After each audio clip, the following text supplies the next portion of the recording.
కనెక్టికట్లో tension వాతావరణం నెలకొంటోంది. 5 oil ట్యాంకర్ని seize చేసింది America. Russia చమురును తీసుకువెళ్తున్న ఒలీనా షిప్ను ఇక్కడ సీజ్ చేయడం జరిగింది. కరేబియన్ సముద్రంలో ఒలీనాపైకి దిగింది యుఎస్ హెలికాప్టర్. ఒకటి కాదు, రెండు కాదు, ఏకంగా 2-3 దిగినట్టుగా తెలుస్తోంది. వీడియో రిలీజ్ చేసింది అమెరికా సైన్యం. రష్యాను అంతకంతకు రెచ్చగొడుతున్నాడు ట్రంప్. వెనిజులా చమురు పరిశ్రమను ఆధీనంలోకి తీసుకునేందుకు ట్రంప్ ప్రయత్నాలు చేస్తున్నాడు. ఉత్తర అట్లాంటిక్లో అమెరికా కోస్ట్ గార్డ్ మకాం వేసింది. అక్కడ తిష్ట వేసిందనే చెప్పుకోవాలి. కరేబియన్ సముద్రంలో కూడా యుద్ధ వాతావరణం నెలకొంటుంది.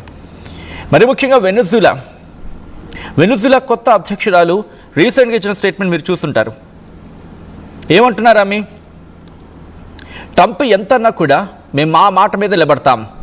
మా అధ్యక్షుడు మదురో, ఆయన మీరు తీసుకెళ్లారు కాబట్టి తాత్కాలిక అధ్యక్షురాలుగా ఉన్న నేను ఇప్పుడు ఆ కర్తవ్యాన్ని నిర్వహిస్తాను. మీరెంత చెప్పినా నేను పట్టించుకోను. ఇది రోడ్రిగో చెప్పిన మాట. ఎందుకంటే మా చమురు మీరు కొల్లగొట్టాలని చూస్తే ఊరుకునేది లేదంటుంది అమెరికా. ఇక్కడ వెనిజులా. అమెరికా అధ్యక్షుడు డొనాల్డ్ ట్రంప్ తమ దేశంపై డ్రగ్స్ అక్రమ రవాణా, మానవ హక్కుల ఉల్లంఘన ఆరోపణలు వెనిజులా తాత్కాలిక అధ్యక్షురాలు డెల్సీ రోడ్రిగ్స్ ఆమె ఖండించిన పరిస్థితి. మళ్ళీ ఇక్కడ సబ్జెక్ట్కి వచ్చే ప్రయత్నం చేద్దాం. 2024 నుంచి కరేబియన్ జలాల్లో అమెరికా నౌకల స్వాధీనం అంటే సీజ్ అనేది ప్రారంభించింది. ముఖ్యంగా ఆపరేషన్ సదరన్ స్పియర్ అంటోంది. ఈ సదరన్ స్పియర్లో వెనిజులాని టార్గెట్ చేసుకుంటోంది. మీకు గుర్తుందా? సెప్టెంబర్ 2025 నుంచి మొదలు పెడదాం. సెప్టెంబర్ 2025 కాదంటారా? పోనీ జనవరి 9 నుంచి, అంటే మొన్నటి నుంచి ప్రారంభిద్దాం. ఎంటీ సోఫియా జనవరి 9న ఎంటీ సోఫియా పట్టుబడింది. ఒలీనా పట్టుబడిన అదే రోజు అక్రమ కార్యకలాపాలకు పాల్పడుతోందని చెప్పి ఆరోపిస్తూ ఈ నౌకను కూడా అదుపులోకి తీసుకుంది అమెరికా. దానికన్నా ముందు అదే జనవరి 9న మాట్లాడుకున్నాం కదా ఒలీనా. కరేబియన్ సముద్రంలో అమెరికా మెరైన్స్ అలాగే కోస్ట్ గార్డ్ ఈ రెండు సంయుక్తంగా చమురు ఆయిల్ ట్యాంక్ని స్వాధీనం చేసుకున్నాయి. సో దీనికి సంబంధించి డీటెయిల్గా మాట్లాడదాం. బట్ ఈరోజు అక్కడ జరిగిన ఆపరేషన్ విజువల్స్ని చూద్దాం. ఆ తర్వాత ఇన్ డీటెయిల్గా మాట్లాడుకుందాం.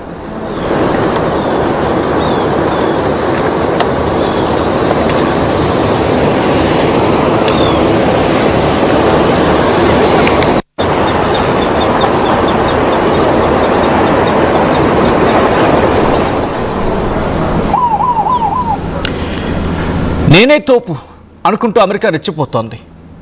నువ్వు తోపు అనుకుంటే జాడించి కొడతా ఉంటుంది. ఇటు వెనిజులా కావచ్చు, కొలంబియా కావచ్చు. కానీ బ్యాక్ టు బ్యాక్ ఈ నౌకల సీజ్ అనేది ప్రస్తుతం తీవ్ర చర్చాంశంగా మారుతోంది.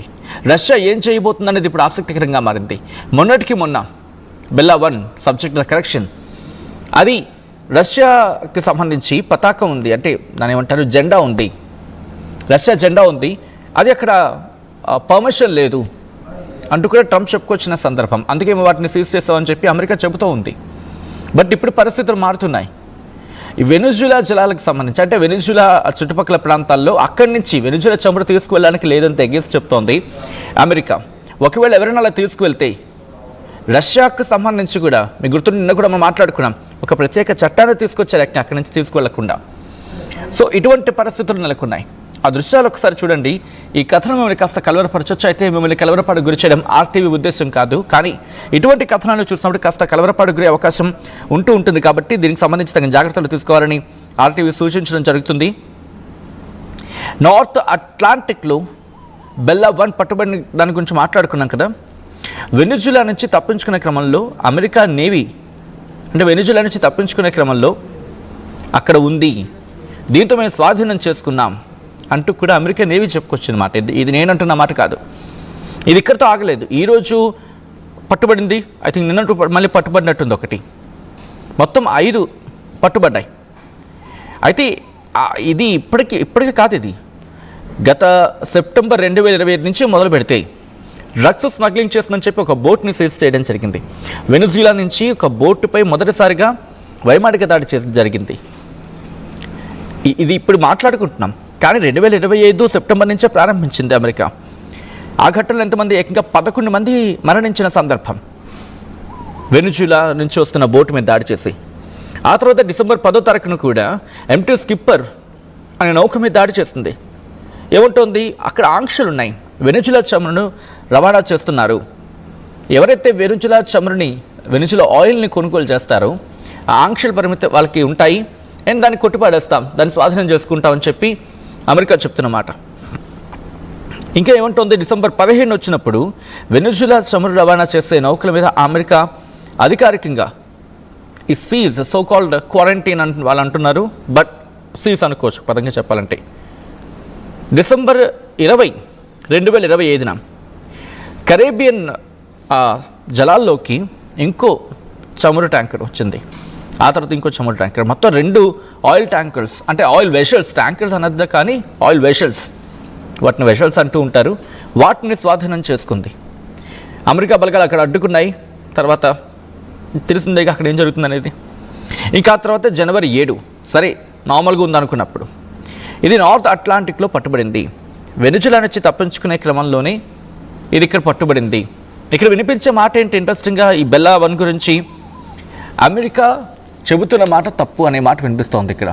అది మనం ధృవీకరించలేం ఎవరి తప్పు ఎవరు రైట్ అని చెప్పి. 2 వెర్షన్స్ వినిపిస్తున్నాయి. ఒకటి అది ఆయిల్ ట్యాంకర్తో వెళ్తుంది అనేది వినిపించే మాట, ఇంకొకటి ఖాళీ వెషల్ అనేది ఇంకొక మాట, ఇంకొకటి ఏంటి అది రష్యాది. సాధారణంగా ఇలాంటి వాటికి 15 ఏళ్ళు గడిచిపోతాయి. 15 ఏళ్ళు గడిచిపోయిన ఈ నౌకలను లేకపోతే వెషల్స్ని వెషల్స్గా వాడుతూ ఉంటారట. కాబట్టి ఇది ట్రాన్స్పోర్ట్ చేస్తున్న క్రమంలో ఇది అక్రమంగా ఉంది కాబట్టి మేము స్వాధీనం చేసుకుందాం అంటే 15 ఏళ్ళ సంగతి వదిలేద్దాం, పక్కన పెడదాం అది. సో దీన్ని కాపాడుకునేందుకు రష్యా ఏం చేస్తుంది, సబ్మెరైన్స్ని రంగంలోకి దించింది. మరి వెళ్ళిందా వెళ్ళలేదా, కాపాడిందా లేదా అనేది ఇటువంటి ఈ కాన్ఫ్లిక్ట్స్ వచ్చినప్పుడు క్లారిటీ ఉండదు, వాళ్ళ అఫీషియల్ అనౌన్స్మెంట్ ఇస్తే తప్ప.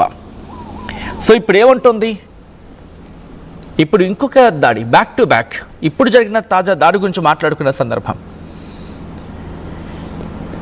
ఒక్కసారి దీనికి సంబంధించి డీటెయిల్గా మాట్లాడుకుంటే, యుఎస్ మిలిటరీ ఇంకొక ఆయిల్ ట్యాంకర్ని కరేబియన్ దీవుల్లో సీజ్ చేయడం జరిగింది. ఇదేమంటుంది, వెషల్ శాంక్షన్స్ అంటోంది. ఈ ప్రెషర్ క్యాంపెయిన్ అంటే ఇదంతా వెనిజులాకు సంబంధించి.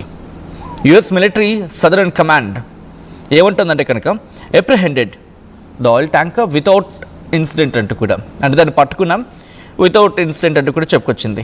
ఇంకా ఏముంటుంది, వన్స్ అగైన్ ఆ joint interagency forces sent a clear message this morning, there is no safe haven for criminals. క్రిమినల్స్కి అసలు సేఫ్ హెవెన్ లేదంట అక్కడ, అసలు ఈ ప్రపంచంలో ఎక్కడా లేదు, అమెరికా ఉండగా అసలు ఉండనివ్వం అని చెప్పి అమెరికా చెబుతున్నమాట. మీరు చూడొచ్చు ఆ విజువల్స్, ఒక్కసారి చూడొచ్చు. ఆ హెలికాప్టర్ ఆ బ్లూ ప్రింట్లో మీరు చూడొచ్చు, ఫస్ట్ ఇమేజ్ వాళ్ళు హెలికాప్టర్ నుంచి ఇలా దిగుతున్నారు చూడండి. దిగిన తర్వాత అక్కడికి వెళ్ళారు, వెళ్ళిన తర్వాత బ్యాక్ టు బ్యాక్ ఒకరి తర్వాత ఒకరు అక్కడ వెళ్ళడం జరిగింది. వెళ్ళిన తర్వాత అక్కడ స్వాధీనం చేసుకుంటున్నారు. ఆ విషయంలో మీరు చూడొచ్చు. అదిగో ఫస్ట్ అక్కడ చేరుకున్నారు హెలికాప్టర్తో, చేరుకున్న తర్వాత అదిగో ఆ విజువల్స్ మీరు చూస్తున్నారు. ఒకరి తర్వాత ఒకరు అక్కడికి చేరుకొని దాన్ని స్వాధీనం చేసుకునే ప్రయత్నం చేశారు. యుఎస్ ప్రభుత్వం ఏమంటోంది, ఓలినా అనే